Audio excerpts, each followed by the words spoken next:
பாடலை பாடி காண்பித்தார்கள். ஆம், 18 வருஷமாக இப்பேற்பட்டதான ஒரு கிராமத்தை போன்ற ஒரு கிராமத்துல 2000 ஆண்டுகளுக்கு முன்பாக கல்வாரியிலே அடிக்கப்பட்ட அந்த கர்த்தராகிய இயேசு கிறிஸ்து உங்களுக்காக நன்மை செய்கிறவராக சுற்றி திரிந்தார். 18 வருஷம் வியாதிப்பட்டிருந்த ஒரு அருமையான ஒரு தாயார். அந்த தாயாருக்கு எத்தனையோ மருத்துவர்கள் மருத்துவம் பார்த்து மருந்து கொடுத்தார்கள். ஆனால் ஒன்றிலும் அந்த தாயாருக்கு சுகம் கிடைக்கவில்லை.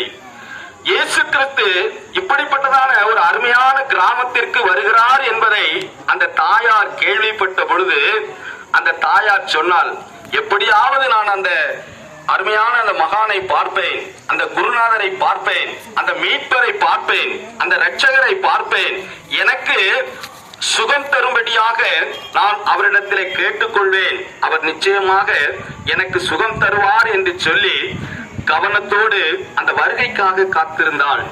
வந்த நாளும் வந்தது. அந்த அருமையான அந்த இயேசுநாதர் சுகம் கொடுக்கிறவராக அந்த கிராமத்துக்குள்ளே சுற்றி திரிந்து கொண்டிருந்தாள்.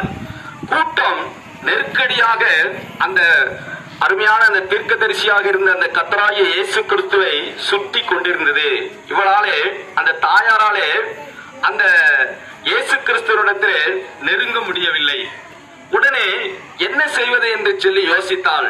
ஐயோ, கிராமத்தின் எல்லை வந்துவிட்டதே, இன்னும் சற்று நேரத்திலே நம்முடைய கிராமத்தை விட்டு அவர்கள் கடந்து போய் விடுவார்களே, நான் என்ன செய்வது, என்னுடைய வியாதி சுகமாக வேண்டுமே என்று சொல்லி ஒரு எண்ணத்தோடு என்ன செய்தால், அந்த கூட்டத்துக்குள்ளே முண்டி அடித்தவளாக ஓடி சென்றாள். அவரை எட்டி பிடிக்க வேண்டும் என்று சொல்லி பார்த்தாள். ஆனால் முடியவில்லை. ஆனால் ஒன்று செய்தாள். அந்த ஆண்டவராகிய இயேசு கிறிஸ்துவினுடைய சரீரத்திலே அவர் ஆடையாக அணிந்திருந்த அந்த வஸ்திர தொங்கலை அவள் தொட்டாள். தொட்ட மாத்திரத்திலே அவளுக்கு அந்த 18 வருட ஆண்டுகளாக சுகம் கிடைக்கவில்லையே என்று சொல்லி பரிதவித்துக் கொண்டிருந்த அந்த தாயாருக்கு முற்றிலும் சுகம் கிடைத்தது.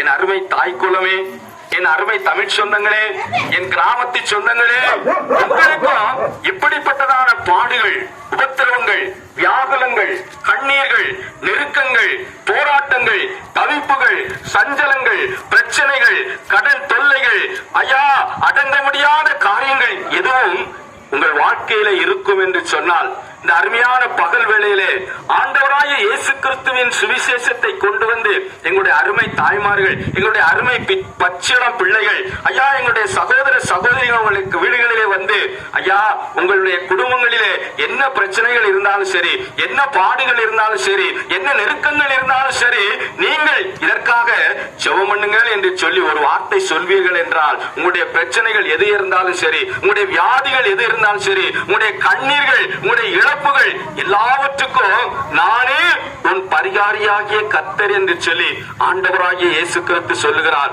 அந்த அருமை தெய்வத்தை, அந்த அருமையான தெய்வத்தை நீங்கள் நோக்கி பார்க்க வேண்டும் என்று சொல்லி சொல்லுகிறார். அவர் பொன்னையோ பொருளையோ ஆட்டையோ மாட்டையோ எதையும் கேட்கவில்லை. உங்களுடைய இருதயத்தை மாத்திரம் எனக்கு சாய்த்துக் கொள்ளும் ஐயா, எனக்கு கீழ்ப்படியுங்கள் என்று சொல்லிதான் ஆண்டவராகிய இயேசு கிறிஸ்து உங்களிடத்திலே இந்த அருமையான காலை வேளையிலே, இந்த அருமையான பகல் பொழுதிலே, ஐயா உங்களுடைய வீடுகளை வந்து அவர்கள் தட்டி கொண்டிருக்கிறார்கள். இந்த தருணம் நாளைக்கு கிடைக்குமா என்பது தெரியாது நமக்கு. என் அருமையான இந்த கிராமத்து தமிழ் சொந்தங்களே, நீங்கள் அருமையாக ஆண்டவராகிய இயேசு கிறிஸ்துவினிடத்திலே, அந்த தாய் மடியிலே, அந்த தகப்பன் மடியிலே நீங்கள் வருவீர்கள் என்றால் உங்களையும் சுகமாக்குவார், உங்களையும் ஆசீர்வதிப்பார், உங்களையும் மேன்மை உள்ளவர்களாக மாற்றுவார். ஆமா, கிருஷ்ணவேணி என்று சொல்லப்படுகிற ஒரு அருமையான கிராமத்து பெண்மணி, அருமையான ஒரு பாடல்களை பாடுகிற ஒரு பெண்மணி, ஐயா அருமையான பாடங்களை படித்து வகுப்பிலே முதல் தேர்விலே வெற்றி பெறுகிற ஒரு பெண்மணி. இப்படிப்பட்டதான இந்த கிராமத்திலே எத்தனையோ பெண் பிள்ளைகள் படிப்புக்காக ஏங்கிக் கொண்டிருக்கலாம். ஐயா எனக்கு கணக்கு பாடம், எனக்கு தமிழ் பாடம், ஐயா எனக்கு ஆங்கில பாடம் வரவில்லை என்று சொல்லி நீங்கள் கஷ்டப்பட்டு கொண்டிருக்கலாம். ஒருவன் ஞானத்திலே குறைவுள்ளவனா இருந்தால் சம்பூரணமாய் கொடுக்கிறவரும் ஒருவரிடத்திலும் கடிந்து கொள்ளாதவருமாகிய கர்த்தராகிய இயேசு கிறிஸ்துவிடத்திலே கேட்க தரவர்கள் அப்பொழுது உங்களுக்கு ஞானம் கொடுக்கப்படும் என்று சொல்லுகிறார். ஆம், அருமையான சின்ன சிறு பிள்ளைகளே, உங்களுக்கு படிப்பில பாடங்களிலே இந்த பாடம் எனக்கு வரவில்லை ஐயா, இந்த பாடம் எனக்கு கஷ்டமா இருக்கிறது என்று சொல்லி நினைப்பீர்கள் என்றால், ஐயா, எங்களுடைய அருமையான எங்களுடைய பிள்ளைகள் உங்களுடைய வீடுகளிலே வந்து உங்களிடத்தில் கேட்கும் பொழுது உங்களுடைய கஷ்டங்களை சொல்லுங்க, உங்களுடைய கவலைகளை சொல்லுங்க, உங்களுடைய போராட்டங்களை சொல்லுங்க, இல்ல உங்களுடைய எதிர்கால வாழ்க்கையின் திட்டங்களை நீங்கள் சொல்வீர்கள் என்றால் உங்களுக்காக அவர்கள் செபிப்பார்கள். ஆம், இப்படிப்பட்டதான ஒரு கிராமத்தை போன்ற ஒரு கிராமத்தில்தான் அந்த கிருஷ்ணவேணி என்று சொல்லுகிற ஒரு சிறுமியான ஒரு சிறுமி இருந்தாள். அந்த கும்பகோணம் என்று சொல்லப்படுகிற மகாமகம் செய்கிற ஒரு கும்பகோணத்திலே, அந்த தெப்பக்குளத்திலே ஒரு குஷ்ட ரோகி என்ன செய்து கொண்டான்? தற்கொலை செய்து கொண்டான். என் அருமையான கிராமத்து சொந்தமே, அந்த கிராமத்து மக்கள் அதை தீட்டி என்று நினைத்து அந்த குஷ்டரோகியை யாரும் எடுக்கவில்லை, அதை அந்த குளத்திலிருந்து அப்புறப்படுத்தவில்லை. ஆனால் அந்த கிருஷ்ணவேணி என்ற அந்த அருமையான சிறுமி என்ன செய்தால்? துணிச்சலாக போனால் அந்த குஷ்டரோகியை அந்த குளத்திலிருந்து அப்புறப்படுத்தினாள். அந்த இரவிலே அவள் ஒரு தீர்மானம் செய்தாள், நான் படிப்பேன், நான் நன்றாக படிப்பேன், நான் டாக்டருக்கு படிப்பேன், இந்த குஷ்ட ரோகத்தை சுகமாக்குவதற்கென்றே நான் படிப்பேன் என்று சொல்லி இப்படிப்பட்டதான ஒரு அருமை கிராமத்து சிறுமி தீர்மானம் செய்தாள். தீர்மானத்தை தன் தகப்பனாரிடத்தில் சொன்னாள். அந்த தகப்பனாரும் விவசாய கூலி வேலை செய்கிறவர்கள். அந்த தகப்பனார் சொன்னார், அம்மா, நான் உன்னை எப்படியாயிலும் கஷ்டப்பட்டு டாக்டருக்கு படிப்பை வைப்பேம்மா, நீ படி, நன்றாய் படி என்று சொன்னாள். சொன்னபடியே அவள் டாக்டருக்கு என்று படித்தாள். படித்து அந்த குஷ்ட ரோகத்துக்கென்று ஸ்பெஷலாக படித்து, ஐயா, அந்த வயதான 50 ஆண்டு காலம் அந்த குஷ்டரோகத்தை குறித்துதான படிப்பை படித்து அருமையான இந்தியாவினுடைய குடியரசுத் தலைவர் உடைய கைகளினாலே சிறப்பு சேவை விருதை அண்மையிலே அந்த மகள் பெற்றுக் கொண்டாள்.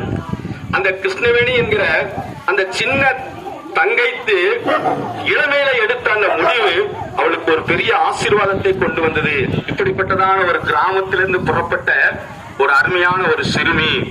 என் அருமை தமிழ் சொந்தங்களே, எங்கள் கிராமத்து மக்களே, உங்களுடைய பிள்ளைகளும் இப்படி வாழ்க்கையிலே முன்னேற வேண்டும் என்று சொன்னால் அந்த கிருஷ்ணவேணி கர்த்தராகிய இயேசு கிறிஸ்துவை ஏற்றுக்கொண்டபடியினாலே அவளுக்கு அந்த மருத்துவ அறிவை கர்த்தர் கொடுத்தார். உங்கள் வீடுகளிலும் இப்படிப்பட்டதான பிள்ளைகள் இருக்கலாம். ஐயா, படிப்பிலே குறைந்தவர்களாக இருக்கலாம், இல்ல செல்வாக்கிலே நீங்கள் குறைந்தவர்களாக இருக்கலாம், இல்ல நீங்கள் வருமானங்களிலே குறைந்தவர்களாக இருக்கலாம். ஆனால் நீங்கள் கவலைப்பட வேண்டிய தேவையே இல்லை. நீங்கள் ஆண்டவரிடத்திலே நீங்கள் சொல்வீர்கள் என்றால், என்னிடத்திலே எதை கேட்டாலும் நான் அதை உங்களுக்கு கொடுப்பேன் என்று சொல்லி ஆண்டவர் சொல்லுகிறார். கேளுங்கள், கொடுக்கப்படும், தட்டுங்கள், திறக்கப்படும், தேடுங்கள், கண்டடைவீர்கள் என்று சொல்லி ஆண்டவராகிய இயேசு கிறிஸ்து சொல்லுகிறார்.